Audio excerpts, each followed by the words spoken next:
안녕하세요. 이번 시간은 자원의 특성과 자원의 갈등 관련해서 보도록 하겠습니다. 자원은 인간에게 쓸모가 있고 기술적으로 개발할 수 있으며 경제적 가치가 있는 모든 것이라고 되어 있습니다. 일단은 개발을 해서 경제적 가치가 있는 것, 자원의 종류는 좁은 의미 자원과 넓은 의미 자원으로 나뉠 수 있는데요. 좁은 의미 자원, 여기 빈칸에는 이제 천연 자원이 들어갈 수 있고요. 식량 자원, 에너지 자원, 광물 자원. 그래서 우리가 보통 아는 물질적인 자원이 바로 의 자원이라고 보시면 될 것 같고요. 천연 자원, 인적 자원, 문화적 자원, 이렇게 넓은 의미 자원도 있다. 그냥 그렇게만 보시면 될 것 같습니다. 여기가 박스 치고 제일 중요하죠. 자원의 특성 세 가지입니다. 먼저 편재성인데요. 여기 들어갈 거는 편재성인데, 자원은 고르게 분포하지 않고 여기 안에 들어갈 것은 일부 지역에 집중되어 분포한다. 일부 지역에 집중되어 분포된다라는 특징이 있습니다.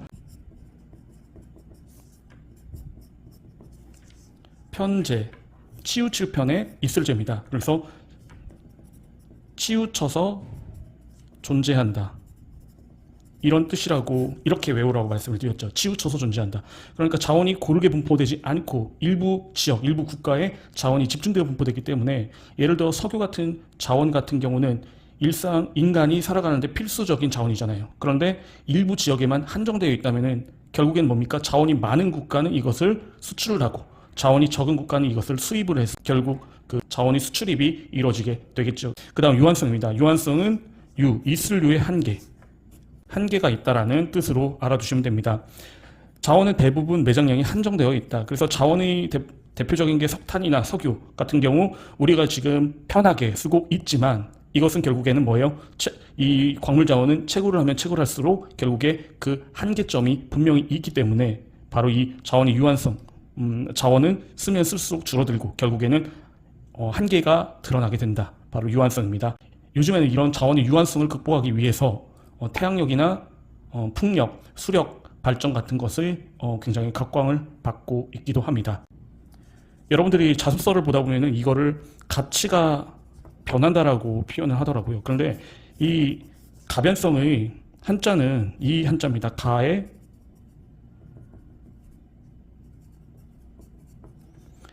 오를까 또는 가능할까의 변할변입니다. 그러니까 변화가 가능하다는 뜻이에요.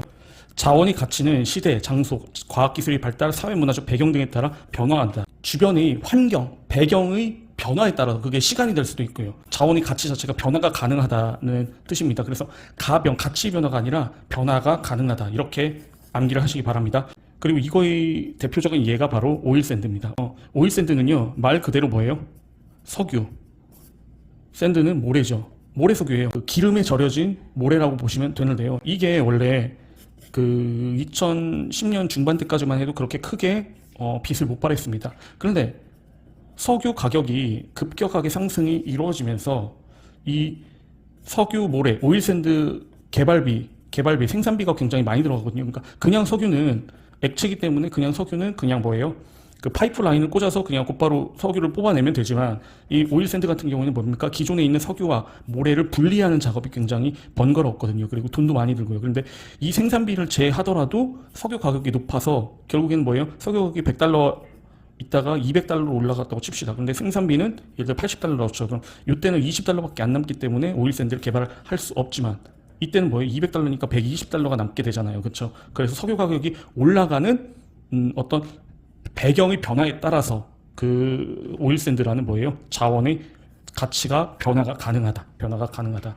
이렇게 아시면 될 것 같습니다. 그래서 자원의 특성은 크게 세 가지, 편재성, 유한성, 가변성, 이렇게 세 가지 중요하게 보시면 될 것 같습니다.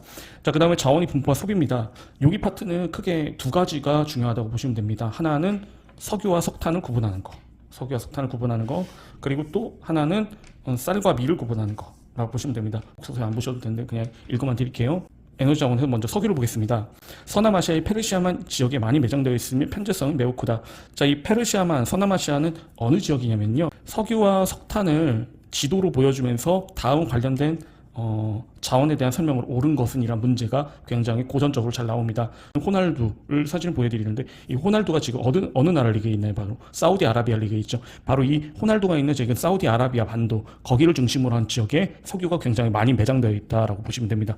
그래서 지금 선생님이 지도를 띄워드리는데요, 이 지도에 보면은 사우디아라비아 반도거든요. 그래서 여기를 중심으로 해서 화살표가 나가면 묻지도 따지지도 말고 석유구나라고 보시면 될 것 같습니다.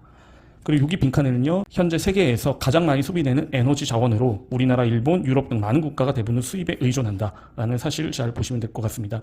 그러니까 석유는 현재 세계에서 가장 많이 소비되는 에너지 자원이라고 했잖아요. 왜 그러냐면 석유 같은 경우에는 석유화학공업이라고 해서 플라스틱이나 뭐 에틸렌이나 석유에서 파생되는 산업들이 굉장히 다양합니다. 실생활에서 많이 쓰이는 섬유나 소재 이런 게 바로 석유에서 나오거든요.